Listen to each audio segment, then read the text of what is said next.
Welcome to the Slop Farm. Enjoy the video. You're starting in the avatar editor, so open Roblox, sign in, and go straight to avatar. You need access to your inventory and the clothing panels. Once there, select the shirts tab first and inspect what's equipped.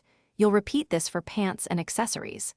Click the item to view options, then choose the menu or three dots to see remove or replace. This immediate action strips one piece at a time instead of changing the whole avatar. Now you remove each default piece individually.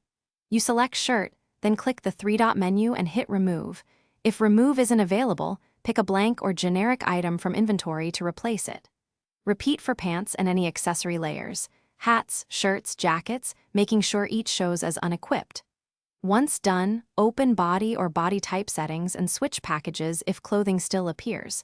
Different body packages can force default clothing back, so pick the basic package to ensure clean results. Finish by saving and previewing your avatar in-game. Load a simple place to confirm the default clothing is gone. If the avatar still shows old clothes, log out and back in, clear the Roblox cache, or restart the client to force an update. Make sure account privacy or child account settings aren't preventing outfit changes, and verify the items you used to replace clothing are in your inventory. If problems persist, inspect. Thanks for watching. Consider subscribing if we helped you today.